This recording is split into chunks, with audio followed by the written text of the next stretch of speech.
53 seconds to the three riders up front with 10 kilometres remaining in E3. Harelbeke on the front, just getting out of the saddle as he finishes his turns at Enix Stibar.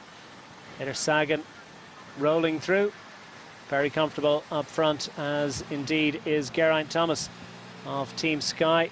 The news will be received by them that they have pretty much a minute. They've lost a little bit of that lately. They're starting to look at each other. I can feel it coming. Surely an attack is going to happen very, very shortly. The run into the finish, a familiar one to these riders. I may have been doing some riders a wee bit an injustice. I forgot actually this was a World Tour event, so when I noticed there, the riders have got radios in their back pockets there. So they have got radio communication, so take it away from the riders or put the blame on the sports directors behind. Even worse, because they've not been telling the riders to move up towards the front. So I have to at this stage apologise to all the riders, because it's not their fault for committing. But again, I'll say for the team directors to put the riders up now, they should have been riding with BMC. These things happen, but you can just see the rider on the radio on the back of Geraint Thomas. But all World Tour events have race radios, all other races do not.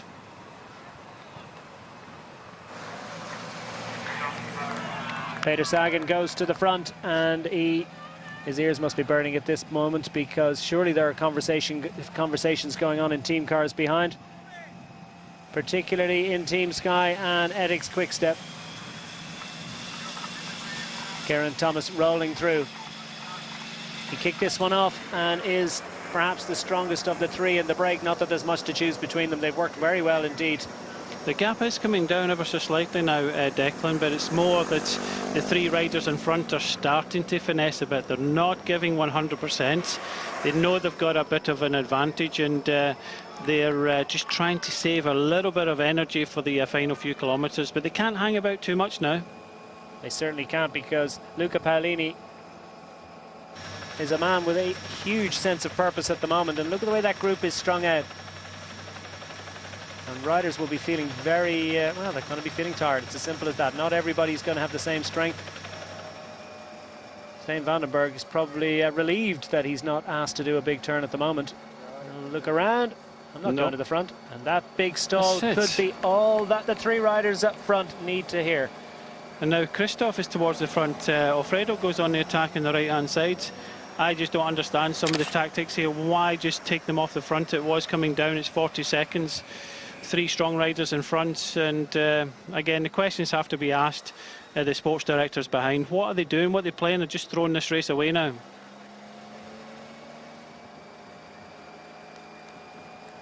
A little more impetus comes into the chase, courtesy of Lotto Soudal. You see, 6th or 7th rider in line is the imposing figure of John Degenkolb, increasingly frustrated. Johan Alfredo has closed the gap to within 38 seconds now, and there's a little bit of glass cranking going on up front for sure, as Geraint Thomas rolls through, Stibar rolling through too, and Peter Sagan all taking it in turns and using pretty much the same amount of energy, and not quite as much as it was. This a very, very dangerous game of cat and mouse.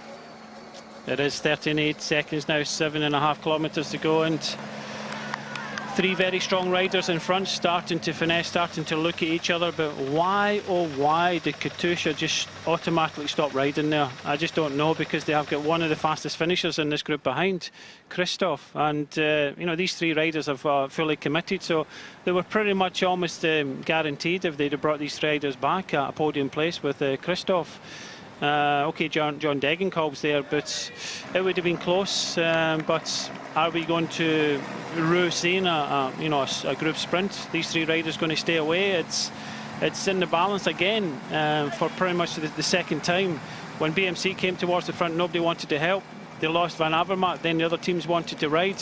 Then they've sat up, and there's a bit of disarray in the group behind. These three riders are still ploughing on, but you can see them starting to ease ever so slightly back, starting to think of the last few kilometres. You're in the Team Sky team car. How do you call it for Geraint Thomas? When?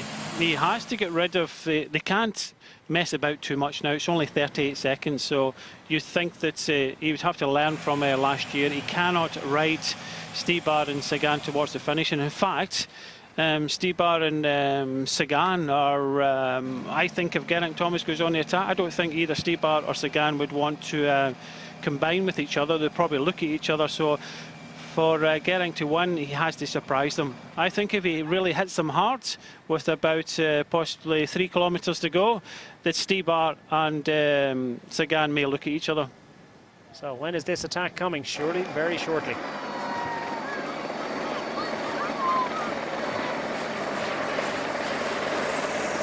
Katusha absolutely burying themselves to try and get Alexander Kristoff back into contention. The gap, though, has gone back up to 44 seconds with 6 kilometres remaining in E3. Harelbeke, the 3 riders up front, still working well together. Not quite perhaps the same impetus that they had when they initiated this attack somewhat 30 kilometres ago. A little bit under that, but they've been out there for a long time. And we are expecting any minute now an attack from the man at the back of the group, Geraint Thomas. They're starting to look at each other. They know it's coming. It's not going to be a surprise when it does come, because definitely the impetus has gone out of this group up front. The impetus a little bit more so, I think, from the group behind. Still trying to keep the pressure on as they come to the top of this short little rise. It's Peter Sagan, the fastest finisher of the 3 riders in this group, that's on the front of the group. Also the reigning champion of Harelbeke, a winner of a stage in Tirreno Adriatico just over a week ago. And one interesting fact has become with 5 kilometres to go, both Peter Sagan and Stybar actually won their respective national championships on the same day, in the same race. Sagan actually won, Stybar was second, but they have got combined championships. I just think of Geraint Thomas, who looked super strong in the Old Quartermount. He instigated the attack. If he goes on the attack with about 3 kilometres to go, then I think that Sagan and Stybar may look at each other, and it's a great opportunity to get a very big win for Thomas. Big opportunities coming up for several riders. 41 seconds. The gap is staying steady, and is surely enough at this point if the 3 riders up front continue to ride at this tempo. Thomas goes to the front, riding through what's going through the mind of the Welshman. E3 Harelbeke would represent a very, very significant addition to his palmares indeed. Stybar surely doesn't want to go to the line either with Sagan. There's pressure on all 3 of them.